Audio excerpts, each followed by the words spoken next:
Meet Nono. Nono heard about an indifference curve and she wasn't sure what it is, so she decided to ask Pinky. Pinky seems to know a little bit more than Nono about what an indifference curve is. So Pinky explains to Nono that, well, an indifference curve, it's just a curve that shows a line where two products can give their customer the same satisfaction in different quantities as a combination. So, why is this even a thing? Now, in economics, we want to be able to understand our customers, how they think, how they allocate their resources, and then eventually be able to influence that. Now, if we want to be able to understand those customers, we have to be those customers. So we have to understand what makes them tick, what makes them choose one product over another, and then we can be able to influence that. Now, an indifference curve looks something like this. On that indifference curve called IC, there is commodity 1 on the y-axis and commodity 2 on the x-axis. If you follow the line on the curve itself, at any point on that line, the customer has got the same satisfaction in terms of utils. Meaning, you can give him more of commodity Y and give him a bit less of commodity X, or and that will take you to point A. Or you can reduce commodity Y and then give him a bit more of commodity X and put him to point B. He would still be okay with it. He is indifferent. It actually doesn't matter. As long as he's anywhere on this indifference curve, he is indifferent in terms of what combination you give. He still gets the same combination. Now, a good example here is someone who likes to spoil themselves with steak and ice cream. Depending on the day, they might want a bit more ice cream today and less steak, or a bit more steak today and less ice cream. Sometimes people say, "Oh, I want to save my space tummy for more dessert. I can have more dessert and then less steak. I still like steak and I'm still spoiling myself." So you are still moving along this indifference curve with different quantities, combinations of the same two products that you spoil yourself with. Now, Pinky is actually relating that information to Nono to give her a picture of what an indifference curve is.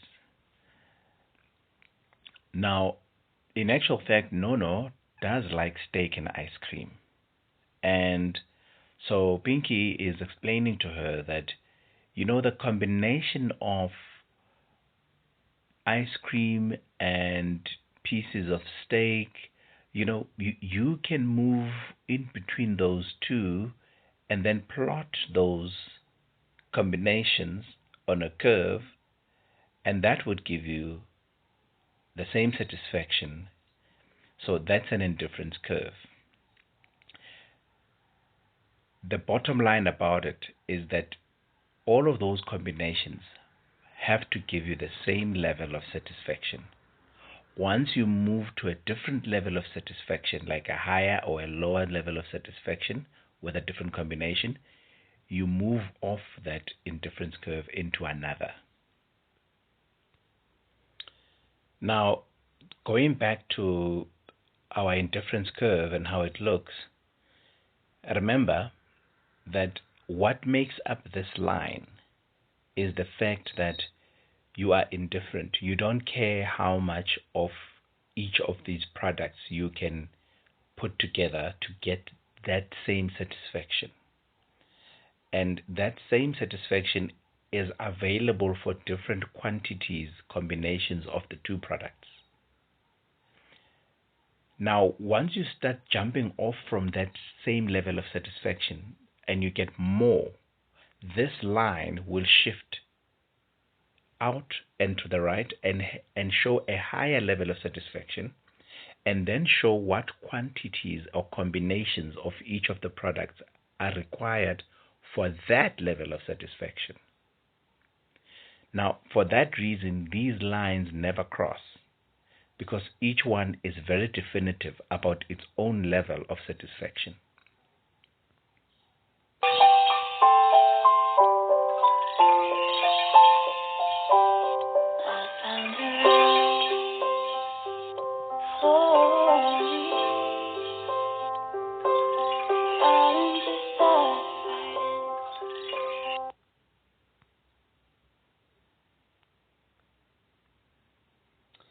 Now, let's look at those combinations.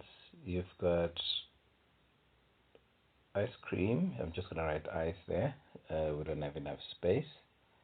And you have steak.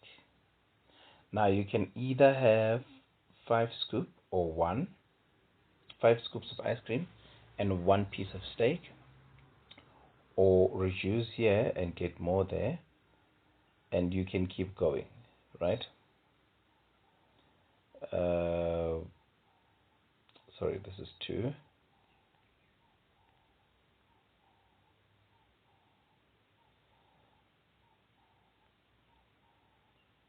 And so forth.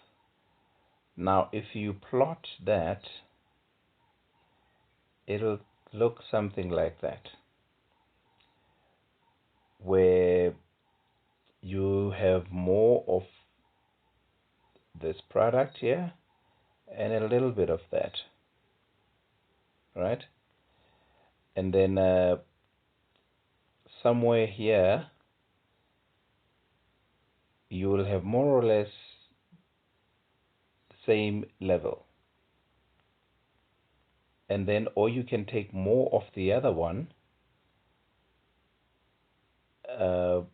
and take less of this one, for example. Now, all these combinations are showing this indifference curve with the same level of satisfaction.